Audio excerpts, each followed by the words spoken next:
گیارہویں جماعت کے ہونہار اور عزیز طالب علم السلام علیکم۔ کل کی ویڈیو میں ہم نے مولوی عبدالحق کا خاکہ قدری کا لال کا پہلا حصہ پڑھا، تو اس میں آپ نے نور خان کے بارے میں پڑھا کہ وہ ایک سپاہی کے طور پر کنجٹ میں بھرتی ہوئے تھے اور راست باز، ایماندار اور نڈر سپاہی تھے۔ ان کی سچائی اور فرض شناسی ہر ایک کو معلوم تھی اور وہ مشہور تھی، اور وہ جو گورے یعنی کہ انگریز لوگ نئے بھرتی ہو جاتے تھے تو ان کو وہ ڈرل سکھایا کرتے تھے، یعنی وہ ڈرل انسٹرکٹر تھے۔ اس کے علاوہ وہ ایک بڑے شاہ سوار تھے اور گھوڑوں کو خوب پہچانتے۔ سرکش گھوڑوں کو وہ سدھارنے اور پھیرنے میں انہیں کمال حاصل تھا، چونکہ وہ بدن کے چھچیرے اور ہلکے پھلکے تھے، اس لیے گھوڑ دوڑ اکثر جیتا کرتے تھے۔ تو آج ہم اس کے آگے پڑھیں گے۔ اگر آپ پیج نمبر 75 نکالیں گے تو ہم اس کا اگلا حصہ پڑھیں گے۔ Page number 75۔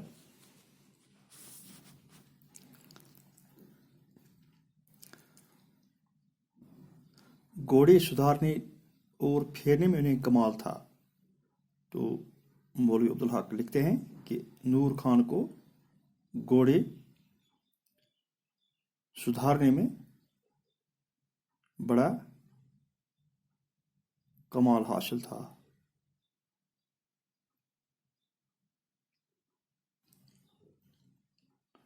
چونکہ بدن کے چھچیرے اور ہلکے پھلکے تھے، گھڑ دوڑ میں گھوڑے دوڑاتے اور اکثر شرطیں جیتتے تھے۔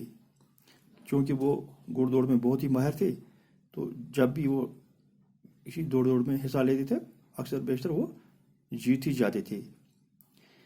ان کے افسران ان کی مستدی اور خوش تدبیری اور سلیقے سے بہت خوش تھے۔ تو جو ان کے افسران تھے انگریز لوگ، وہ ان سے بہت ہی خوش تھے، کیونکہ وہ بڑے مستعد، چست، چاق چوبند رہا کرتے تھے۔ لیکن کھرے پن سے بعض اوقات ناراض ہو جاتے، چونکہ یہ کھرے اور سچے آدمی تھے، تو اس لیے کبھی کبھی وہ ان سے یعنی انگریز افسر ان سے ناراض ہو جاتے تھے۔ ایک دفعہ کا ذکر ہے کہ ان کے کمانڈنگ افسر نے ان کی کسی بات پر خفا ہو کر، جیسے ان کو عام قاعدہ ہے کہ انہیں ڈیم کہہ دیا۔ تو مولوی عبدالحق لکھتے ہیں کہ ایک واقعہ کا ذکر کرتے ہوئے لکھتے ہیں کہ ایک دفعہ جو ان کے کمانڈنگ افسر تھے، جو ایک یونٹ کو کمانڈ کرتے ہیں، تو ان سے کسی بات پر ان کی انبن ہو گئی، یعنی کہ وہ اس سے ناراض ہو گئے۔ تو انگریزوں کا قاعدہ ہے کہ انگریز اکثر بیشتر یہ کہا کرتے ہیں، تو انہوں نے اس کو ڈیم کہہ دیا۔ یہ تو گالی تھی۔ خان صاحب کو کسی کی ترشی نظر سے بھی رودار نہ تھے، انہوں نے فوراً رپورٹ کر دی۔ تو چونکہ کمانڈنگ افسر نے انہیں ڈیم کہہ دیا، تو نور خان نے ایک دم اس کی رپورٹ کرا دی، یعنی کہ اوپر افسروں کو خبر دی۔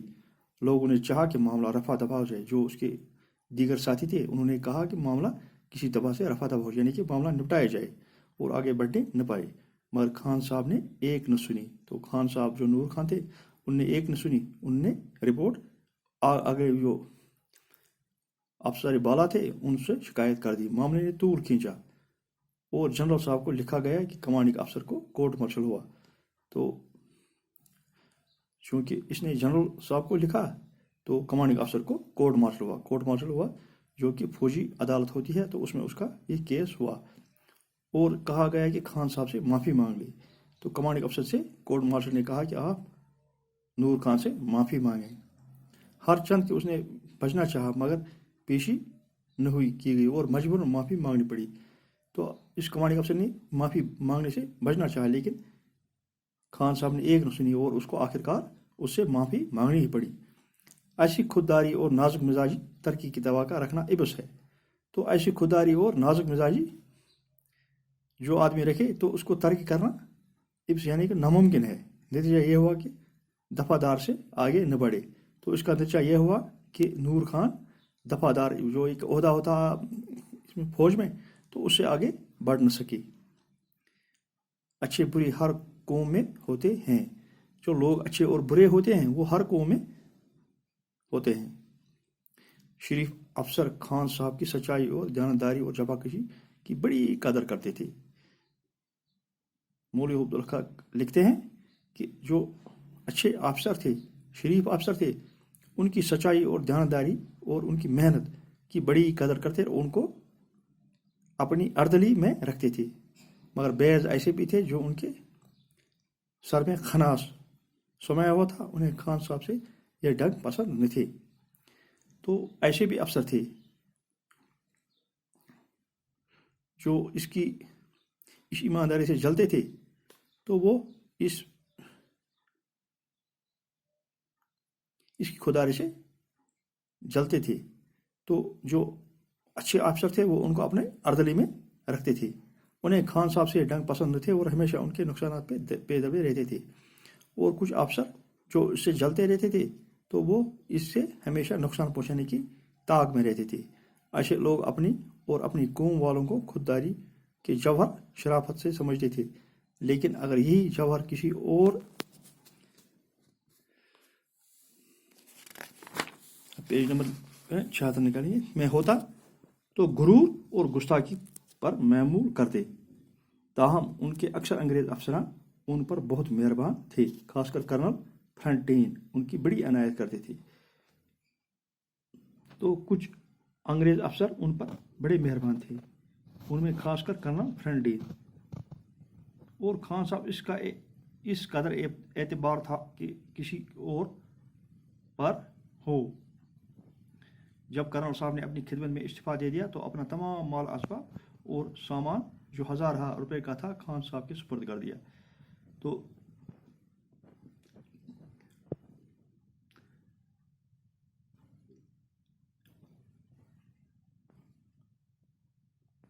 جب یہ کرنل صاحب اپنی نوکری چھوڑ چکے ہیں، استعفیٰ دے دیا، تو تمام جو مال اسباب ان کے ساتھ تھا تو وہ سب اس نے نور خان کے سپرد کر دیا. یہ انگریز افسر بہت ناگوار ہوا. اور جو اس کے اور کچھ انگریز افسر تھے ان کو یہ بہت ناگزار ہوا کہ انہوں نے یہ خان صاحب کو کہ مال اسباب کیوں حوالے کر دیا. اس کے کمانڈنگ افسر نے نہ رہا گیا اور اس نے کرنل موصوف کو لکھا کہ آپ ہم پر اعتماد نہ کیا اور ایسے دفعہ دار کو تمام قیمتی سامان حوالے کر دیا. تو جو ان کے کمانڈنگ افسر تھے تو انہوں نے اس موصوف کرنل جو کہ استعفیٰ دے دیا تھا تو اس نے اس کو لکھا کہ آپ نے ہم پر اعتماد نہ کیا اور ایک معمولی دفعہ دار کو تمام قیمتی سامان حوالے کر دیا، یعنی کہ نور خان کے حوالے کر دیا. اگر آپ یہ سامان ہمارے سپرد کر جاتے تو اچھے داموں میں فروخت کر کے آپ کی قیمت کے پاس بھیج دیتے. اگر آپ یہ ہمارے حوالے کر دیتے تو ہم اچھی قیمت میں آپ کے اس سامان کو بیچ دیتے اور پیسے آپ کے حوالے کر دیتے. اگر آپ لکھیں تو اس کا انتظام ہو سکتا ہے. کرنل نے جواب دیا مجھے نور خان پر تمام محفوظ افسر سے زیادہ اعتماد ہے. تو اس کرنل صاحب نے واپس خط میں اس کمانڈنگ افسر کو لکھا کہ مجھے انگریز افسروں سے زیادہ نور خان پر اعتماد ہے، یعنی کہ میں اسی کو اپنے سامان کی زیادہ حفاظت پہ رکھا ہوا ہے تو اس پر زیادہ اعتماد ہے مجھے. آپ زحمت کرنے کی ضرورت نہیں ہے. تو آپ کو زحمت کرنے کی ضرورت ہے، یعنی کہ آپ کو خواہ میں زحمت کرنے کی ضرورت نہیں ہے. اس پر یہ لوگ برہم ہوئے. تو جو یہ کمانڈنگ افسر تھے تو ان کو یہ راس نہ آیا. ایک بار کمانڈنگ افسر یہ سامان دیکھنے آیا تو ایک بار ایک کمانڈنگ افسر نور خان کے پاس اس کرنل کا سامان دیکھنے کے لیے آیا اور کہنے لگا فلاں فلاں چیز میم صاحب نے ہمارے یہاں سے منگائی تھی. تو اس افسر نے کہا کہ جو کرنل کی بیوی تھی اس نے یہ چیزیں ہمارے سے منگائی تھی. چلتے وقت واپس کرنا بھول گئے. جو ہی وہ واپس چلے گئے تو وہ بھول گئے یہ سامان واپس کرنا. اب تم یہ سب چیزیں ہمارے بنگلے پر بھیج دو. تو یہ سامان جو آپ کے پاس موجود ہے یہ ہماری چیزیں تو ہمارے بنگلے پر بھیج دو.